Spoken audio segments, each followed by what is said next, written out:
All right, so we're in the garage today, and so today our goal is to install our Espar S2 D2L diesel heater. So I did an unboxing video just so you could see what was in the box. I hope you guys watched that. If you didn't, you can check out another video on the channel and see how it kind of was all packaged together. But my name is Dan. With Emily, we're Rambling Ambition.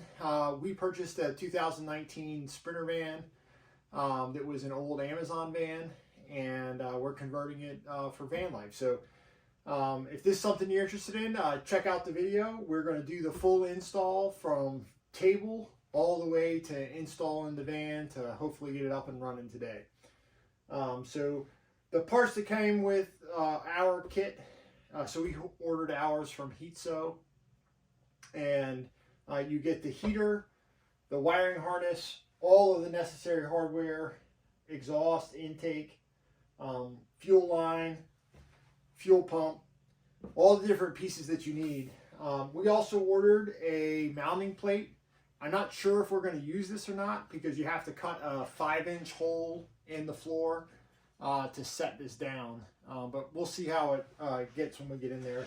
Our goal today is to it's going to go underneath the passenger seat like a lot of folks have mounted theirs, and it just seems to be the easiest way to route the wires, to route the intake and the exhaust, and go about it that way. So we did also have to buy these fuel taps, the Dorman 800 188 taps. So if your Sprinter van came with an auxiliary fuel port, you're going to need one of these push to connect fittings to adapt for the auxiliary fuel to come in to run to this fuel pump. So before we get started, I did want to go over the wiring harness. The instructions are terrible. So you really have to do some digging to kind of figure out how things are. So the wiring harness comes in 4 different pieces, basically. You have the main plug that plugs into the diesel heater here, and then it branches off into 3 separate circuits. The first circuit, which is the longest circuit, it has 2 wires, and this is what goes to the fuel pump. And included is the fitting that you need, the connector to put this together. But this is what powers the fuel pump from the main harness. The next longest wire is your control wires. So we opted to get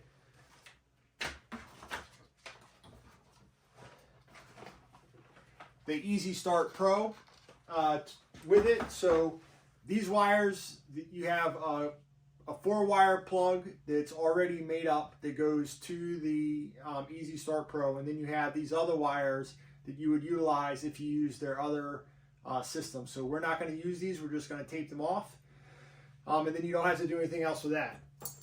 The power wire, which is the next cable, is a little bit different. So it has a blank with a jumper on it, so you don't touch this. And then you have 3 wires, the brown wire, which is the ground, and then you have 2 power wires. 1 power wire for the heater itself, and another power wire that powers the Easy Start Pro. So like I said, this is going to be the install of our Espar S2 D2L, which is the upgraded version with the automatic altitude compensator in our 2019 Sprinter van. So come along. All right, so the first step for us is to take off the passenger seat, a star style bolt. So this is a E12 ratchet, so that's what you're going to need to take these off. And since we're going to be messing with the electrical system, and then you can see in here, there's a ground plug right there. And you're just going to pull that off. So that stud is gone. And just tuck that down. And what that does is that cuts the electrical power to the van itself. So we can do all the things and make all the connections we need to and be electrically safe at the same time.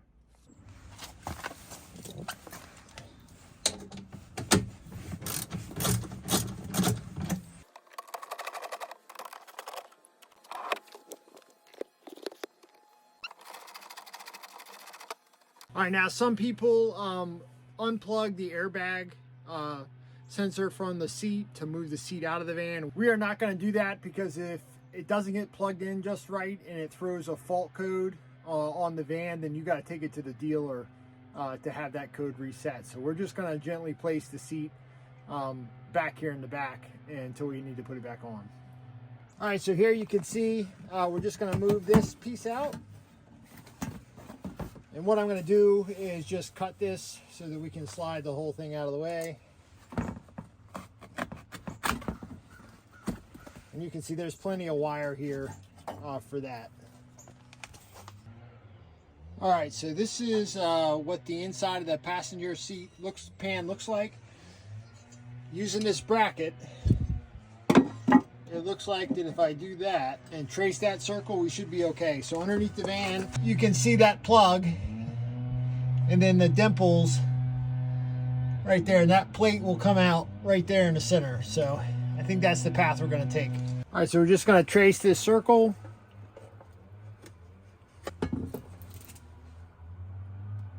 We drilled 4 holes, and we're going to just cut them out.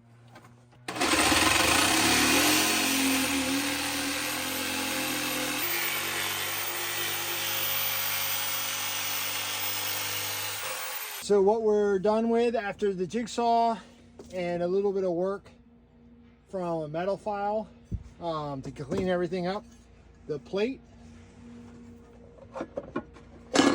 fits in just like that. And now we have a positive connection with the van, so we'll seal this whole surface.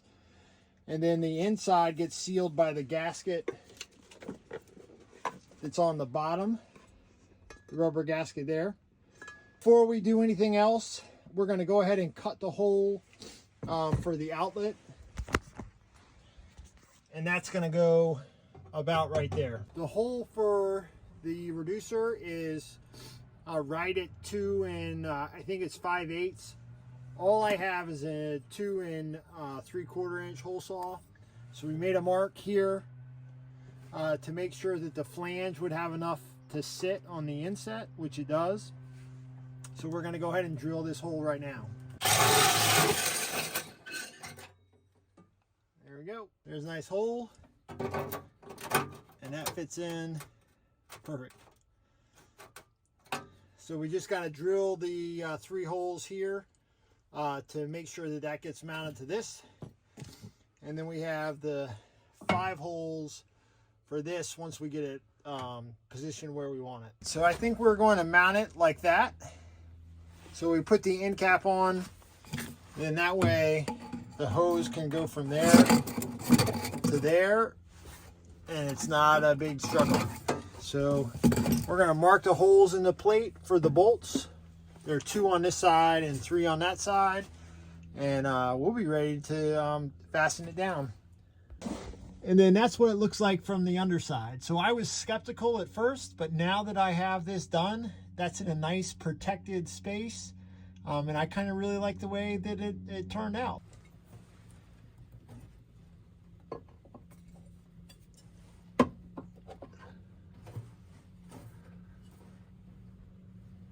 All right, now that we have the plate mounted, we're going to put on the bolts to pull the heater down to the base plate. And we're just going to use the bolts and washers that were provided. All right, and there you can see it's tight. So you don't need to crank them down, just enough to squeeze that rubber gasket that I showed you earlier to make sure it makes a good seal. So we'll get the wiring started, and then we'll start running the fuel line, because they say that's the best thing to do first. And then we'll put the intake and exhaust hoses on. So this is the auxiliary port I was telling you about, and it's just got a push to clip fitting on it. The flow is toward the rear of the vehicle. So we did that on purpose so that the fuel line can pull out of the tank, come into the back of the fuel pump, and then run behind here to get to the actual heater itself. So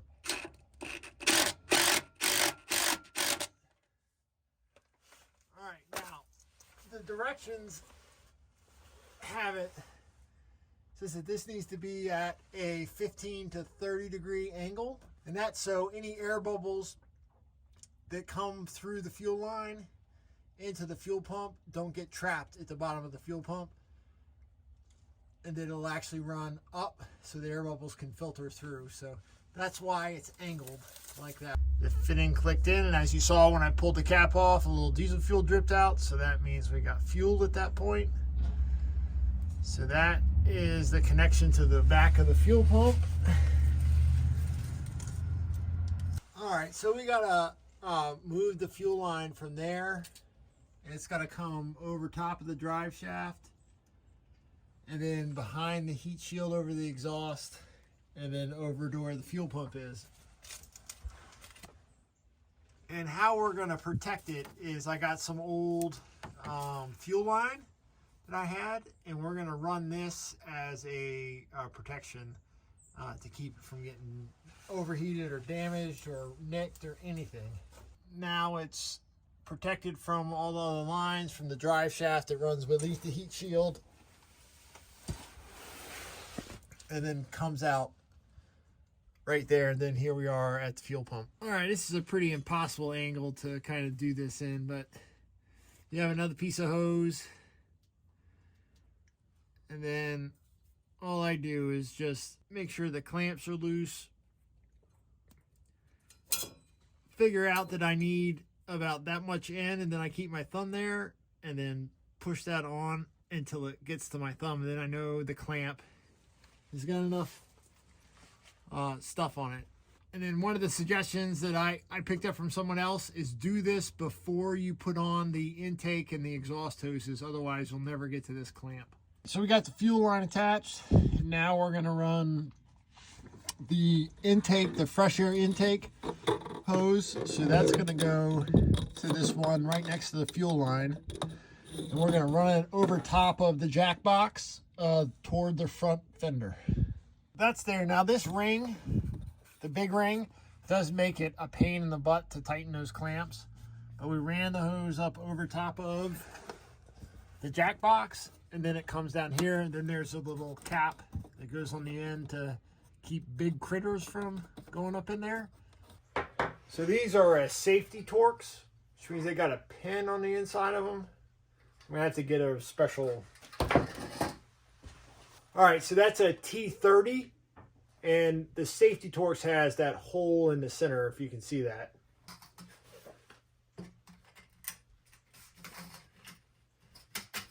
That one went on a whole lot easier than the other one did. And then run along the side of the van, and then we'll duck it down toward the ground. So the exhaust pipe, we have it routed under the frame member, connected to another frame member. There's the muffler, there's the exhaust. It is right underneath the passenger door, so I think I'm going to get a longer section of exhaust pipe and run it all the way back toward the rear tire, just to get it further away. All right, to run the wires for the heater, I pulled up the plastic bridge that crosses between the two seats, and then basically taped up the wiring cluster for all three wires. So the fuel pump wire, the power wire, and the controller wire, fed it through so it comes out that other side, and then we'll feed this all the way through and then it closes back up. All right, so I left a couple feet in here and then brought that through the channel like I told you, and then it fits actually in this little tray groove that will hold it down. So that actually worked out really, really well. Then you just lay that plastic cover back down and push it till it snaps back in place. All right, all done. And so all we gotta do is take this connector and connect it to the heater. It only goes in one way until you hear the click.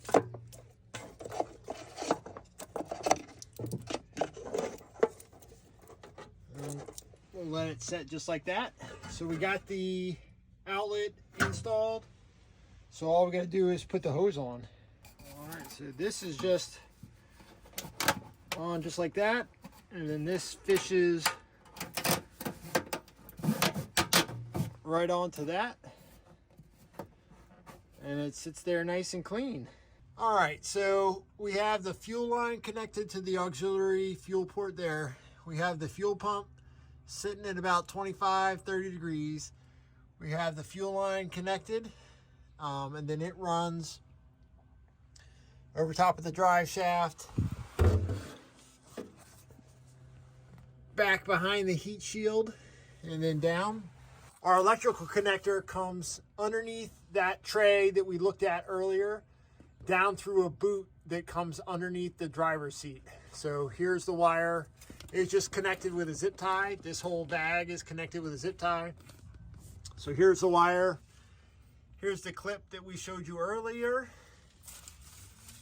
And it just basically plugs in and you just push it till it clicks. And then we'll tie this extra up. I ended up cutting the wire to the fuel pump because it's about 20 feet long. And so all we did was cut it to length. I left an extra 2 feet or so just in case we needed to ever redo anything. We used marine grade heat shrink terminals, and then we covered that with heat shrink, wrapped it in electrical tape just to be safe. And that made our connection much neater. That way we didn't have 20 feet of wire coiled up someplace, either underneath the van or under the passenger seat.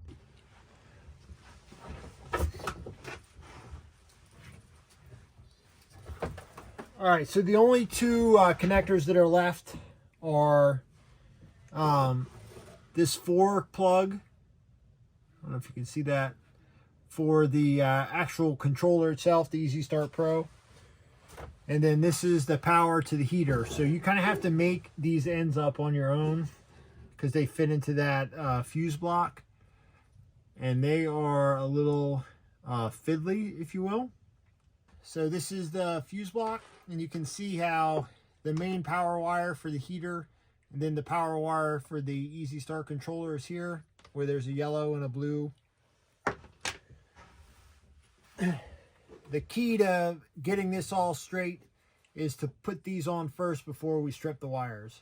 All right, you just lay the wire in, and then you just gotta kind of fold the tabs over. They make a special tool for this, which I don't own. So we're just gonna do it a little bit at a time. You're just matching the different colors. So blue to blue. It only goes in one way, and you'll hear it click, and then it clicks right in. And then the fuse just drops right into that. All right, so the power wire that comes takes a 20 amp fuse. That just goes in just like that.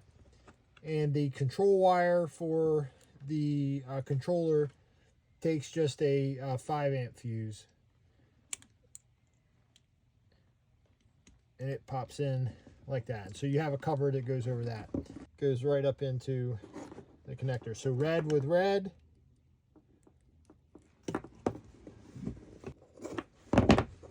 And then the ground goes together.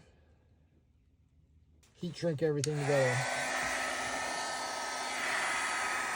All right, so you can see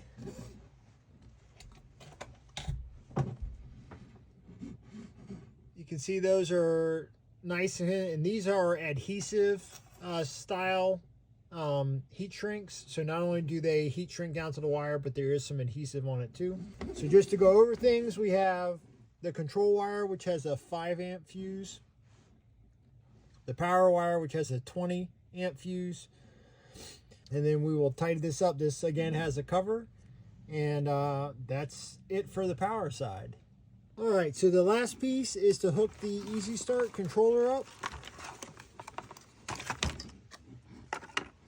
And so it has, there's the controller. It's got 2 cables, a 4 cable connector and a 3 cable connector. We're going to use the 4 cable connector and just put that together like that. And so since we don't have power to the van yet and I want to test this out, I'm going to go grab a battery and we'll connect it and see if we can get it to fire up. All right, let's make those connections.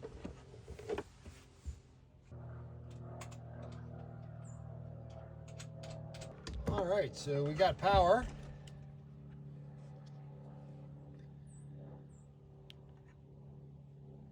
Leave it at 24 hours. All right, so it is off right now. We cut the video after trying to start the diesel heater 4 or 5 times. That's kind of the cycles they say to run it through. And I was still having trouble getting it started. And it appears that we've got air in the fuel line. So as the fuel pump's trying to prime the heater itself, we have an intermittent source of air, which just means that something in the air line, the clamps aren't tight, or I got on the forums, and the forums suggest to redo the fuel line using rubber fuel hose instead of the plastic hose that comes with a kit. So I got to go to the store and get that. But other than that, the install was pretty straightforward and went pretty well, aside from this last little bit. But troubleshooting it's not hard. The fuel pump is pumping, the heater is turning on like it's supposed to.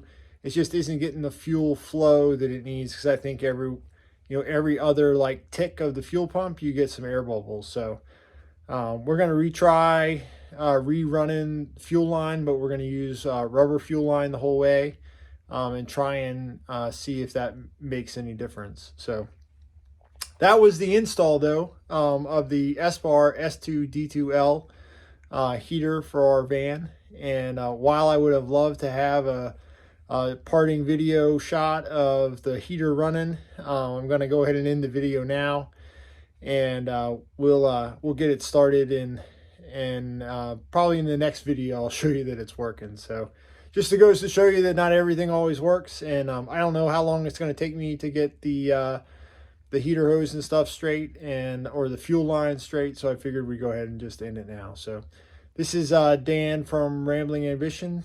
Thanks for watching if you've made it this far, and we'll see you on the next video.